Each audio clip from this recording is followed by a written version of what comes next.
Hi, I'm Richard Morris from Australia, and in 2014 I was very sick with complications from type 2 diabetes. I did some research and I found an intervention called Keto. I tried it and I reversed my type 2 diabetes. Almost 2 years ago, I determined to help my buddy Carl by showing him what I did and the science behind it. That's me, Carl Franklin from the United States. I used to be a type 2 diabetic too, and I went keto in February of 2016, and by April, I was already reversing my diabetes. We started a podcast called Two Keto Dudes. Yeah. To help people with type 2 diabetes, and now we have 88 episodes and a weekly audience of tens of thousands of people. And this is actually episode 89, so normally we'd be recording that podcast right now, but today we decided to do a special show designed for people who are just learning about this keto thing. Perhaps one of your friends or loved ones is a regular listener to our show, and they wanted to explain to you what a ketogenic diet is, and that's what this show is for. Right. So let's first talk about who this podcast is for. Sure. We, Richard and I, are middle-aged, overweight white guys. Yep, with type 2 diabetes. Right. We are not doctors. No, we're not going to give any medical advice. We're just going to share what we did and some of the science behind that. Yeah. And we've spoken to some of the thought leaders, from the professors of biochemistry to primary care physicians, to kidney specialists, orthopedic surgeons, and investigative science journalists. Yeah, we've also talked to a lot of people who've had exactly the same reversal of diabetes that we've had. Yep. So keto is short for ketogenic. Yeah. Or a ketogenic diet. It's actually very easy, but it's kind of unintuitive, isn't it? Yeah, that's mostly because it goes against just about everything we think we know about what good food is. And this isn't the first time somebody's told you everything you think you know is wrong, but in this case, it really is. So here's the litany of truth that were, until very recently, considered crazy. We'll show you the science later, but for now, just try to wrap your mind around the possibility that the following statements are true, starting with eating fat, even saturated fat, is not only safe, but necessary for good health. Yeah, and whole grains and fresh fruits are not necessary for good health and, in fact, prolong the slow march towards diabetes that we now find ourselves in. Right. And most people don't eat enough salt. When you eat carbs, your kidneys retain salt. So limiting dietary salt is actually necessary. But when you cut carbs, your kidneys flush salt at a normal rate. So you need to eat more salt, up to 5 to 6 grams per day. Yeah, it's actually good to stop eating for a few days once in a while. Not only have humans been fasting for thousands of years, but there's at least one doctor, Dr. Jason Fung, who's been successfully treating patients with diabetes and obesity for years by teaching them to fast for their health. Here's another one. High LDL cholesterol is not an indicator of heart disease. No. So this is one of my favorites. Breakfast is not the most important meal of the day. You're much better off limiting your meals to a time window of 8 hours or less. Right. And my favorite, saturated fat won't clog your arteries. Oh, no. We are not sink drains. That's not how any of this works. Yep. It's actually inflammation. Inflammation is necessary for atherosclerosis, and that comes from high insulin levels, the major cause of which is eating carbs. This all sounds crazy. We get it. But there is good science behind all of it. If we had to condense what we did in one sentence, it would be, we replaced all the sugar and starch in our diet with healthy fat. Yeah, we don't eat sugar or starch. We also don't fear fat or salt. And this is very important. We don't eat vegetable oils. Right. It turns out those were a bad idea. Soybean oil, sunflower oil, canola oil, corn oil, seed oils, and the like. Also, trans fats, where liquid seed oils have been chemically hydrogenated to become solid at room temperature. Those are really bad. Yeah, healthy fats include animal fat from pork, beef, chicken, lamb, or any animal really. Oily fish like salmon is also a staple. Yes. And on the vegetable side, we're talking coconut oil, olive oil, avocados, and avocado oil. Yeah, the problem is that all of those things that are bad for us, sugar, starch, seed oils, they're all cheap inputs into industrialized food manufacture. And this is why we've been getting sicker and unhealthier over the past 40 years. Right. But rather than focus on what we had to cut back, we decided to focus instead on what we could eat. You won't believe it.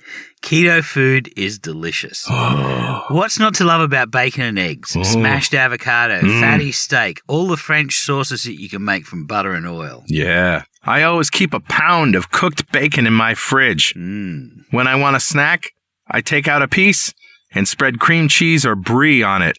Hunger gone. Yeah, salty, fatty meats smothered in butter. Yeah, I know. It's crazy.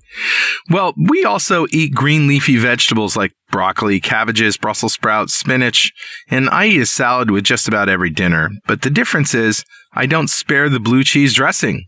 Also, we don't have croutons in the salad or mashed potatoes with a steak or a slice of bread to mop up the sauce. And we don't have meals padded out by rice or cornmeal. Oh, and beer. That's just liquid bread. Yeah.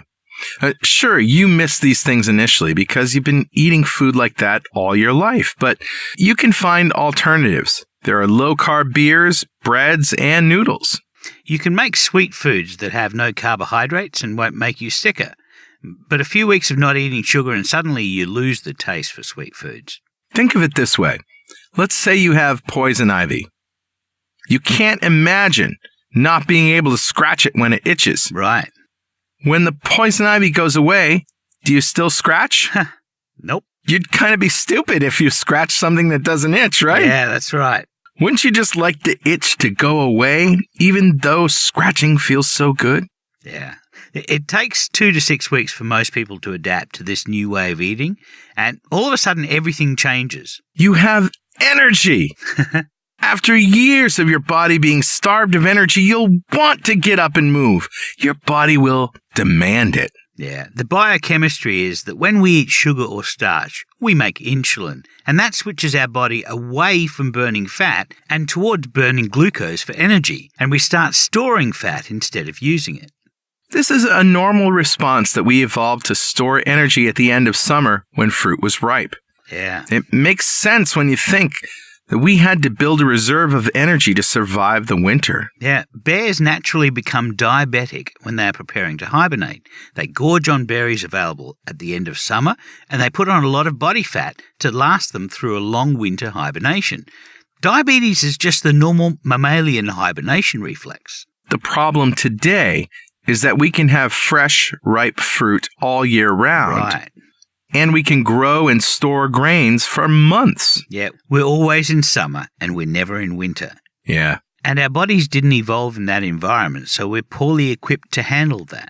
Again, replace all the sugar and starch in your diet with healthy fats, Yep. and your body will do what it is designed to do, which is thrive. It's counterintuitive to eat fat to lose weight, but it's a simple correction that works to give you control over your body.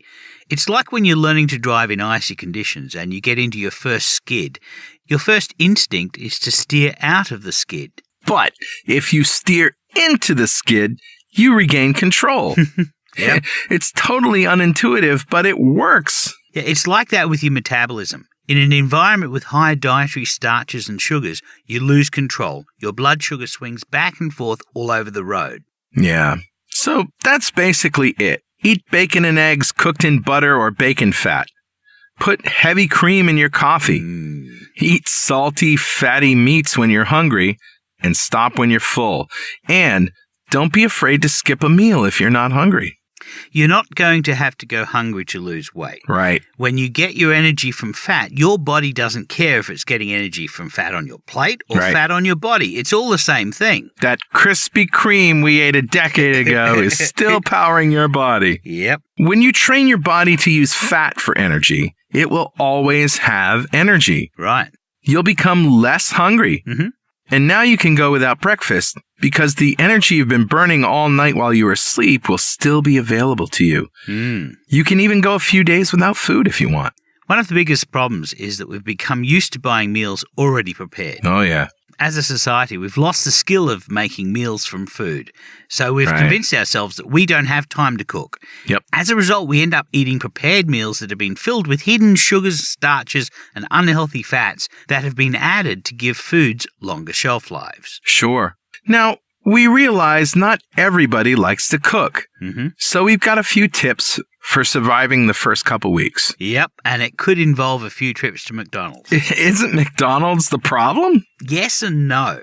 The meat that McDonald's uses in its patties is just beef. It's not prime, but there are no starchy fillers. Right. The salad on the buns is just fresh lettuce, tomato, and pickles cured in salt. Yep. The special sauce on the Big Mac has some sugar in it, Right. and so do the buns. They do that because it gives them longer shelf life. But you can order a burger without the bun or special sauce and get them to add mayo, and you have a healthy meal that won't put you into a skid. Yep, I do that all the time. I order a couple of double cheeseburgers with no ketchup, and I just put them together and use the outside burgers as the bun. Right. And yeah, the cheese isn't the best, but it won't derail you. And that's the most important thing when starting out. Yeah. How about pizzas? Oh, I love to order a pizza with everything on it. Light sauce or no sauce and extra cheese and smothered in olive oil. Then I just eat the toppings with a knife and fork and throw away the crust, or the base, as you Aussies like to say. Yep. But, cooking keto can be really easy. Yeah. How hard is it to make bacon and eggs? Easy. Seriously.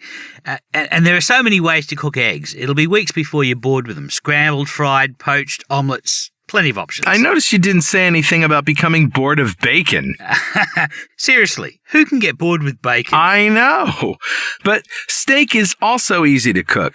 In a hot pan, 2 minutes on one side, 2 minutes on the other, 4 minutes in a hot oven, and 4 minutes on a board to rest. Perfect every time.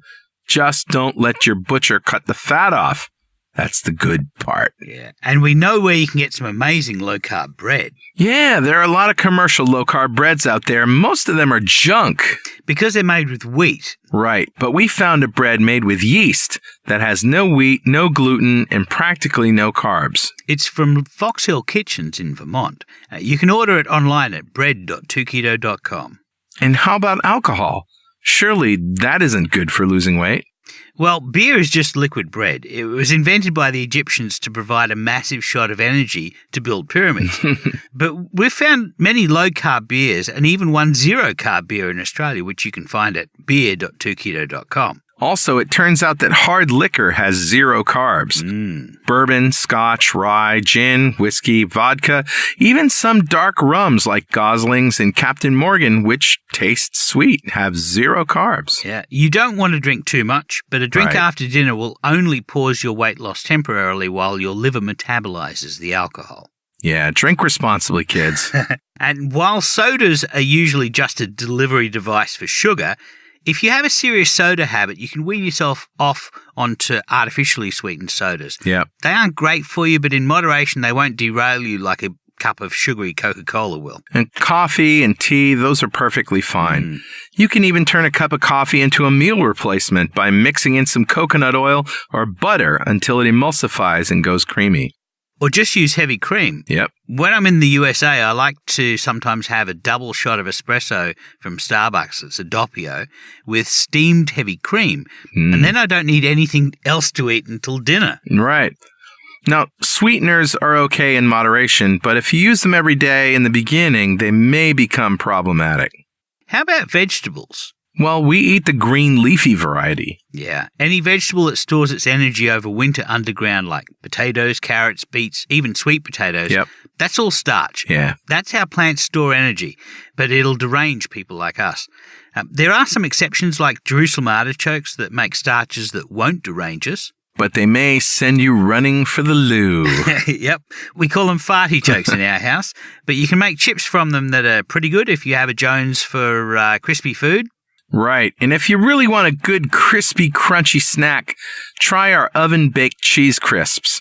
from our recipe archive. But the main vegetables that we eat are the leafy ones like spinach, asparagus, and the cruciferous ones like cabbage, broccoli, and Brussels sprouts. And the keto superstar is cauliflower. You can turn that into rice. You can mash it like potatoes. You can even make pizza bases with it. And fruits aren't completely off the list. There are plenty of low-carb fruits like peppers, avocados, cucumbers, and tomatoes. And the sweet fruits like citrus, apples, bananas, however, those are no good. They're no bueno. Berries are actually low in sugar, and you can eat a few of those in moderation. Yeah, especially with heavy cream. Yeah. And some nuts are good, too, like pecans, almonds, and macadamias. And dark chocolate is good as a treat once in a while. 72% or higher, okay? Okay, so here are some resources that you can look at to help you get started. So if you do like to cook and you do want some ideas, check out our keto recipe archive at recipes.2keto.com. You can also join the community at forum.2keto.com, where we have over 10,000 members. And we've recorded a whole bunch of podcasts. This is episode 89 at 2ketodudes.com. Or you could just search the podcast universe for 2 Keto Dudes. And we discuss the science. We talk to experts and people just like you who have a metabolic problem that they have fixed with a ketogenic diet. And if you want to know more about the science behind this, you can go to science.2keto.com, where we've compiled a list of studies that we consider to be critical to the ketogenic movement. Yeah, and every year we do a ketogenic festival. That's right, in New London, Connecticut, my hometown, right, where we basically have pig roast and walking tours and cycle tours and Segway tours and science bacon bar, cooking lessons, fitness lessons. It's like a big festival, and you can check that out at ketofest.com. So, good luck in your journey. If you're like us, this all sounds crazy but doable. After a few weeks, you'll probably find that things just start to click and it all starts to become easier, and you'll look back in a few months and you'll realize that you are the healthiest that you've been in a long time and that diabetes is in your rearview mirror. Amen, brother. Keep calm and keto on. Keep calm and keto on, Carl. All right, we'll see you next time on 2 Keto Dudes. How lame is that? That was a really forced laugh.